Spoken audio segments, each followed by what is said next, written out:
श्रीमाता जय श्रीमाता।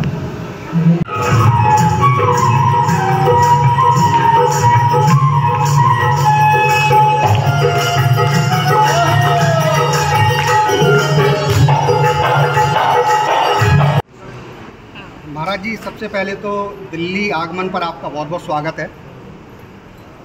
श्रीमद् भागवत सप्ताह ज्ञान यज्ञ का आज पहला दिन है। पहले दिन किस किस की कथाएं होती हैं, ज़रा थोड़ा संक्षिप्त में बता दें। महात्म जो होता है। मैं दिल्ली के सारे पवित्र सज्जन सत्य पवित्र मानवों को स्वागत करती हूँ। तो धर्मा महासन विश्व सनातन धर्म की ओर से भागवत कथा जो तत्व है वो तत्व मानव का उद्धार के लिए, और भागवत कथा के हर वार्ड, हर लाइन, हर शुल्क मनुष्य के लिए मुक्तिदायक है। और पहले दिन भागवत कथा में भागवत महात्म्य का विचार होता है। भागवत महात्म्य यानी भागवत कथा का क्या मनुष्य के लिए उपकारी है और कैसे सृष्टि हुआ, और नारद महामुनि और भक्ति देवी का जो भक्ति ज्ञान वैराग्य तत्व के बारे में विचार, उसके बारे में विचार होता है पहले दिन। पहले दिन एक धुंधकारी की कथा भी आती है, तो लोगों का उस कथा से क्या संदेश जाता है लोगों में? धुंधकारी जो आत्मदेव और गोकर्ण आत्मदेव के पुत्र हैं, वो एक तत्व है। मानव का मुक्ति भागवत कथा से कैसे होता है। कोई असुर योनि, कोई ब्रह्म राक्षस, कोई बड़े प्रेत योनि में भटकता है या नर्क में रहेगा, उनको उद्धार करने के लिए इसमें प्रमाण मिलता है। 7 दिन की भागवत कथा से धुंधकारी को वैकुंठ प्राप्त है, इसका प्रमाण शास्त्र में है। और यही शास्त्रीय धारा मानव के लिए सबसे बड़ा जरूरी है, क्योंकि बुरा कर्म करने के कारण उनको ऐसे योनि में, भूत योनि में उनको प्रकट हुआ। ये भागवत कथा के माध्यम से उनका मुक्ति होगा। तो ये जो धुंधकारी प्रसंग मानव के लिए एक शिक्षणीय वस्तु है, जिसको देख के मानव की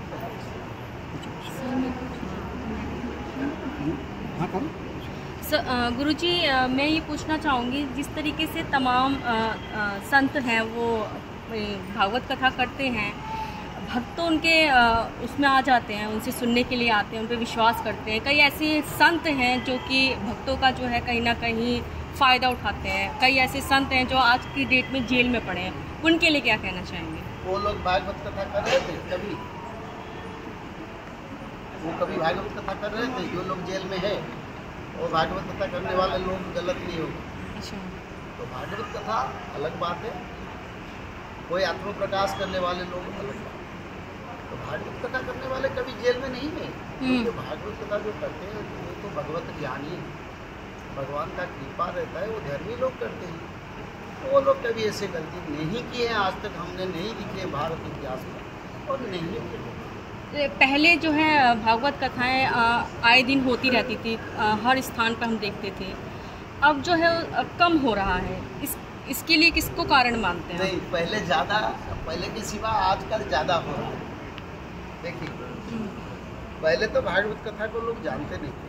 आप लोग जैसे यूट्यूब चैनल, बड़े बड़े चैनल, सभी चैनल के माध्यम में आप भागवत कथा प्रचार हो रहा है, लोग बड़ा इंटरेस्ट भी इसकी ओर हो रहे हैं, और लोगों का भी इसके बारे में बड़ा उत्साह है।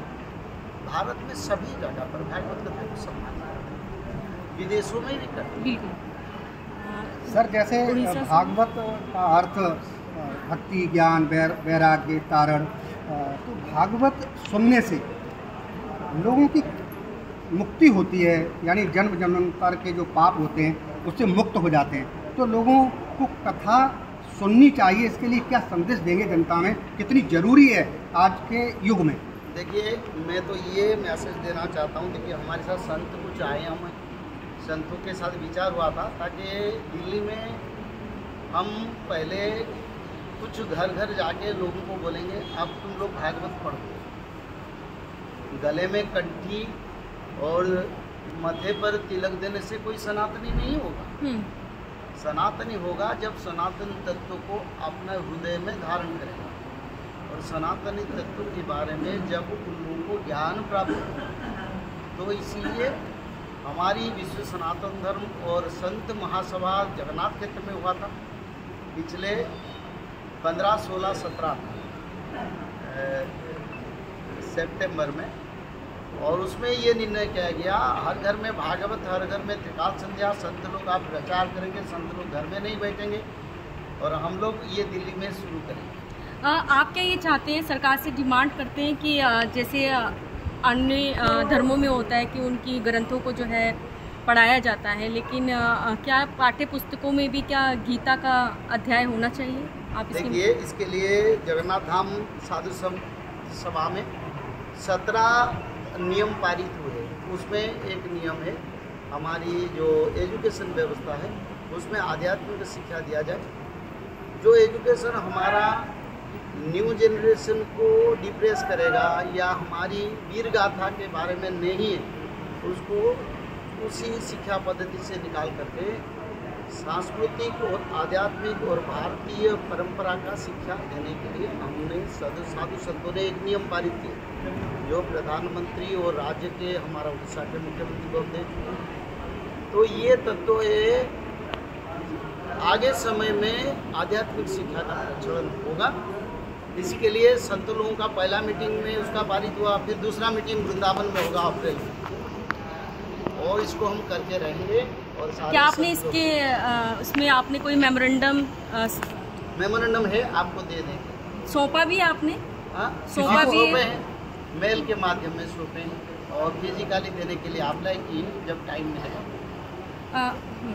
सर, श्रीमद् भागवत कथा में कलयुग का वर्णन वहाँ भी है, और जैसे आप श्रीमद् भागवत का जो कथामृत आप सुनाते हैं उसमें भविष्य मालिका भी शामिल है। तो भविष्य मालिका का भी वही है कि कलयुग कब समाप्त हो रहा है, कलयुग समाप्त हो चुका है। भविष्य मालिका में जो वर्णन है जरा उसके बारे में संक्षिप्त बताइए। देखिए, भविष्य मालिका कोई अलग ग्रंथ नहीं है, सभी शास्त्रों से सभी शास्त्रों का उत्पत्ति है। जैसे हर समुंदर जल से संपर्क है, ऐसे हर शास्त्रों के साथ संपर्क है। भविष्य मालिका में जो ग्रंथ के बारे में लिखा है, भागवत महापुराण में लिखा है। देखो दिल्ली में कितना गर्म, अभी बारिश का मौसम है, जैसे गर्मी होता है। तो आगे ये समय अच्छा नहीं है, बड़ा विनाश के समय आ रहा है। लोगों को परिवर्तन होना चाहिए, धर्म की ओर आना चाहिए, नहीं करेंगे तो नहीं बच पाएंगे। इसलिए हर घर में भागवत पठन, त्रिकाल संध्या जरूरी है। गुरुजी, मेरा लास्ट क्वेश्चन है, जिस प्रकार से आप जगन्नाथ से आते हैं, वहाँ से उड़ीसा से, तो वहाँ पे कृष्ण जी का ही 4 धामों में से एक धाम ये है जगन्नाथ जी का। हमने सुना है कि वहाँ पर कृष्ण जी के जब 12 वर्ष बाद जो है सुभद्रा जी की उनकी जो है मूर्ति बदली जाती है, तो उसमें से आवाज़ आती, कुछ धड़कन, ऐसा कुछ कोई किस्सा है ऐसा? देखिए, जगन्नाथ महाप्रभु दारू ब्रह्म, यानी वो मानव लीला वहीं पर कर रहे हैं। जैसे राम किए थे, कृष्ण किए थे।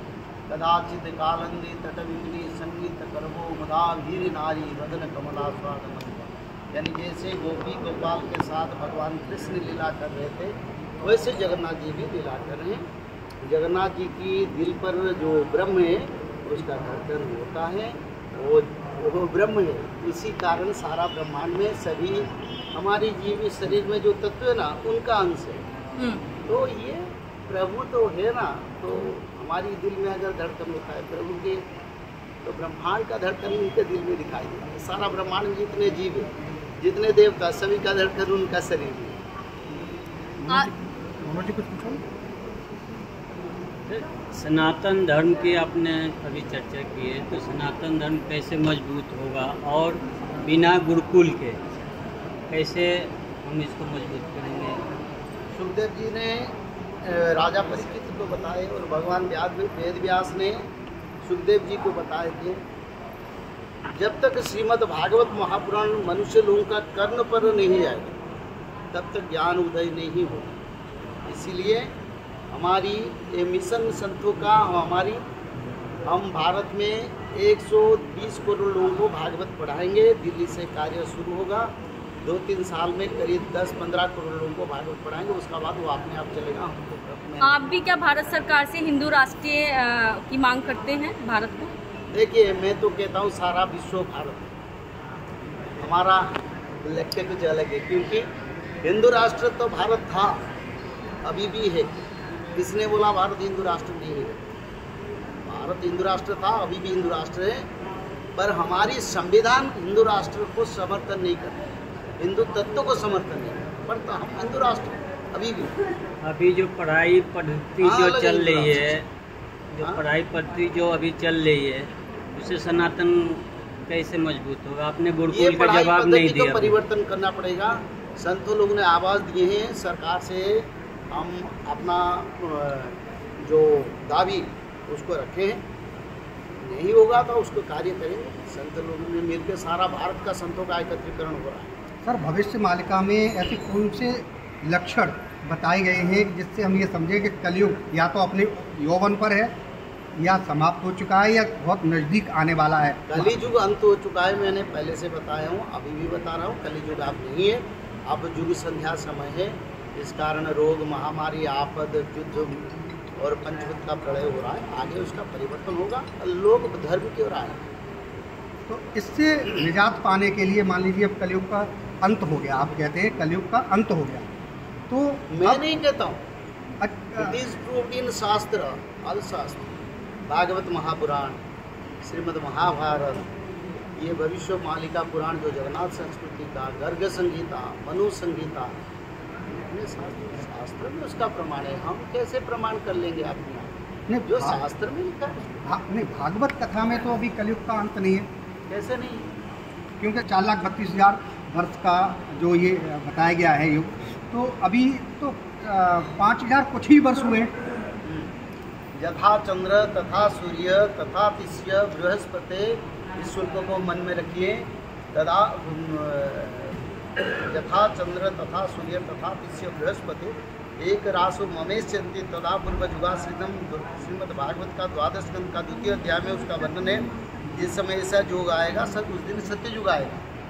तो ये योग तो 1943 में पढ़ा था, तो कैसे आप बोलते हैं भागवत में नहीं है? पूरी मैंने दुनिया, भागवत ही बता पूरी दुनिया में लड़ाई चल रही इस है। बात को विचार करेंगे। पूरी दुनिया में लड़ाई चल रही है, भारत में क्या देखा? भारत की सभी संत को हमने बुलाए थे, जगन्नाथ क्षेत्र में सब बैठे, संत लोगों के साथ विचार हुआ। मैं नहीं बोल रहा हूँ, उन लोगों को भी शास्त्र मैंने रखा, और साथ ही साथ जो कथाकार लोग बोलते हैं उन लोगों को तो मैं कई बार चैलेंज दे चुका हूँ, आओ मेरे साथ बैठो, विचार करो, ये सच्चाई या झूठ में बोलता हूँ। वो तो आते ही नहीं, आते ही नहीं, तो हमारा जुबान सत्य है, शास्त्र सत्य है, उसमें क्या अलग है?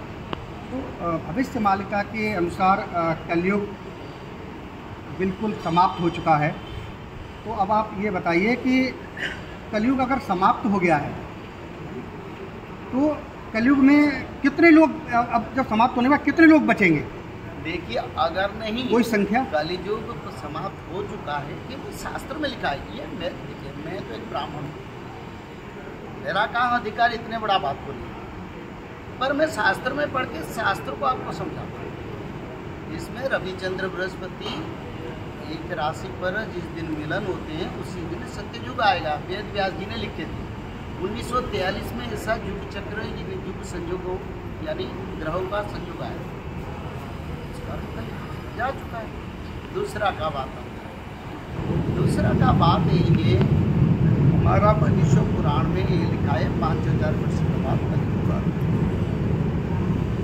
गर्ग संगीता में गर्ग महामुनि ने लिखे हैं 5000 वर्ष जगन्नाथ महाप्रभु दारू ब्रह्म के रूप में रहेंगे, 5000 वर्ष कल के रूप में रहेंगे। तो गर्ग मुनि क्या झूठा है, व्यास क्या झूठा है? मेरा पास शास्त्र है, बोलोगे तो अभी दिखा दूंगा। नहीं, भागवत कथा में ये भी वर्णन है कि कल की भगवान अवतार लेंगे। वो वर्णन आता है उत्तर प्रदेश का, संभल का जिक्र आता है। तो अब तो कल की भगवान ने जब कलयुग खत्म हो गया तो कल की भगवान ने क्या अवतार लिया है? अगर लिया है तो कहाँ लिया है, किस जगह? देखिए, भागवत महापुराण में कल के अवतार के बारे में, संबल के बारे में बता गए।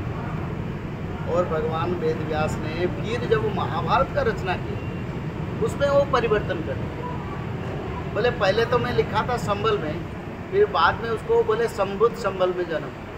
पर अच्युतानंद ने संबुद्ध संबल को उड़ीसा के बिरजा क्षेत्र ठहरा। कल की विष्णु जसा नाम दीज काल प्रचोदित उत्पत्तिस्यो महावीर्यो महाबुद्धि पराक्रम संभूत संबल ग्राम। पहले बताया कि क्या संबल ग्राम पर जन्म? नहीं, बोले नहीं वो जगह पर नहीं है। संभूत संबल ग्रामे ब्राह्मणा बसती सुरे, ब्राह्मण लोगों का गांव बसती, जहाँ यज्ञोद्देश्य पर प्रतिष्ठा किया गया। कभी आपने देखे हैं मुरादाबाद की संबल में यज्ञ किया किसी ने? ब्रह्मदेव ने किए? कोई राजा ने कोई अश्वमेधी यज्ञ हुआ? नहीं, इतिहास में हमने नहीं पढ़े, शास्त्र में नहीं पढ़े। तो इसीलिए संबुद्ध संबल का बात आता है। अच्युतानंद उसको बिरजा क्षेत्र जो उड़ीसा के बताइए, वही संबुद्ध संबल पर। कुछ लोगों का मानना है कि कलयुग अभी समाप्त पर है, कलयुग खत्म नहीं हुआ। उनके बारे में आप क्या कहना चाहेंगे? देखिए, उनके बारे में क्या कहना मेरे को वही प्रश्न किया था, फिर मैं वही इसका प्रश्न उत्तर देता हूँ। मैं भारत की जितने कथाकार बोलते हैं उनको बुलाना चाहता हूँ, आप मैसेज दीजिए। अगर मैं गलत हूँ मैं कथा छोड़ दूंगा, धर्म प्रचार छोड़ दूंगा। अगर मैं सत्य हूँ तो इस बात को माने, आगे बढ़ाए। मानव सभ्यता के प्रति आपद आ रहा है तो मानव का रक्षा चाहिए, सनातन का रक्षा चाहिए। भागवत कथा, भागवत के माध्यम से भविष्य मालिका को अनुसरण करके हम सभी गाएंगे। और संत लोग तो है वो समझते, पर कथाकार लोग समझते नहीं। कुछ कथाकार तो बोलते हैं, कुछ कथाकार आप बोलना शुरू किए, आगे बोलेंगे।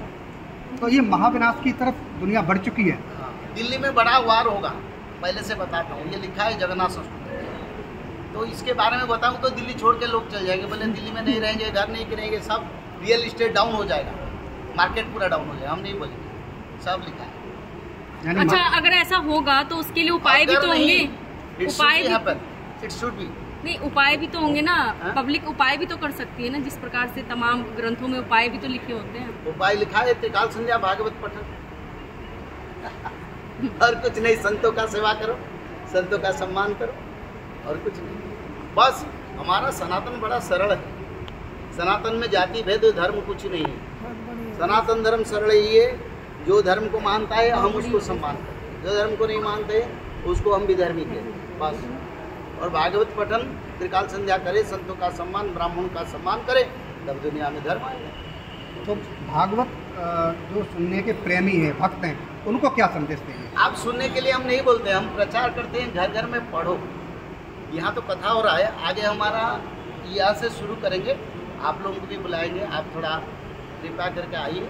हम हर घर हर गली जाके लोगों को लिफलेट देंगे। साधु महासभा में ये डिसीजन हुआ है, हर सनातनी को आप भागवत पढ़ना पड़ेगा, त्रिकाल संध्या करना पड़ेगा, संतों का सम्मान, वेदों का रक्षा, गोमाता का रक्षा। लेकिन जब से ये मोबाइल आए हैं तब से तो बच्चे इसी में लगे। पहले भागवत घर में होती थी, लोग भागवत पढ़ते भी थे, माँ बाप भी, बड़े बूढ़े, तो उनको देख करके बच्चे भी पढ़ते थे। नहीं, अभी सभी पढ़ेंगे। हमारा ये स्लोगान है, हर घर में भागवत, हर घर में त्रिकाल संध्या, वेद रक्षा, गोमाता रक्षा, संतों का सम्मान। आप घर घर में जाके प्रचार करें, इसके लिए क्या रणनीति तैयार की है? लिफलेट क्या योजना? लिफलेट कहाँ है? देखो, अरे वो लिफलेट कहाँ गया? सब काम करेंगे, आप लोग भी करेंगे, आप भी घर में भागवत पढ़ेंगे। इसमें ये लिखा है, हर घर में आप, कलियुग का समय अच्छा नहीं है, मानव का रक्षा के लिए हर घर में भागवत पढ़ो, वेद का रक्षा करो, गोमाता का रक्षा करो, और संतों का सम्मान करो, राष्ट्र।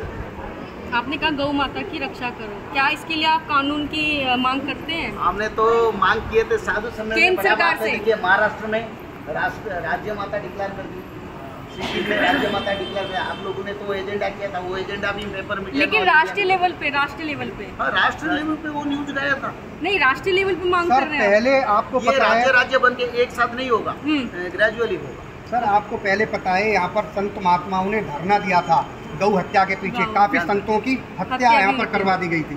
जो किए थे आप तो नहीं है वो लोग। तो आप कैसे फिर इसमें अपनी सफलता को मानेंगे, कैसे लोगों तक? आप धरती पर रोकने वाले कोई नहीं है, क्योंकि सनातन आप जागृत है, और सनातन में इतना दम बढ़ गया, वो दम को तोड़ने वाले कोई सरकार, कोई शासन किसी का पास नहीं है। ये लिखने क्योंकि आप सनातन के लोग जा रहे हैं, आप एक एक करके दे दो सब। तो ये घर घर जाने का अभियान कब घर से शुरू घर कर रहे हैं? जाना पड़ेगा, नहीं जानेंगे तो लोग तो पढ़ेंगे नहीं, मतलब जबरदस्ती सामने जाना आने पड़ेगा। से सुनेंगे, अगर खुद पढ़ेंगे तो उनका शरीर आप पर- कह रहे हैं जाना पड़ेगा, मतलब जबरदस्ती जाना पड़ेगा। जबरदस्ती, हम सनातनी हैं, हम हमारी जन्म किसके लिए, संसार का कल्याण के लिए। तो संत लोग मेरे साथ है, हम सभी संतों ने एकत्रीकरण होकर ऐसे डिसीजन लिया है, उसका ग्रुप करके हम सारा भारत में घूम घूम के प्रचार करेंगे। और पहले तो लोग नहीं समझेंगे, फिर धीरे धीरे जब आपद आएगा ना, पिटाई होगा, दूसरी तरफ से भोजन इस तरफ से मिलेगा, भोजन खाने के लिए दौड़ेंगे बोले भागवत। और दिल्ली की सभी ये नागरिकों को हमारा यही मैसेज है, अब संत समाज एकत्रीकरण हो चुके हैं जगन्नाथ क्षेत्र में। करीब सारे संत, सारे पंथ, सारे संप्रदाय का मिलन जगन्नाथ क्षेत्र में मीटिंग हुआ था पहले बार 5130 के वर्ष। तो संतों का मिलन हुआ तो सनातन का ये के लिए बड़ा अच्छा समय है। और सभी घर में हम भागवत पढ़ाएंगे, सभी संतों के साथ मिलके घर घर के, और सभी घर में त्रिकाल संध्या करवाएंगे। लोग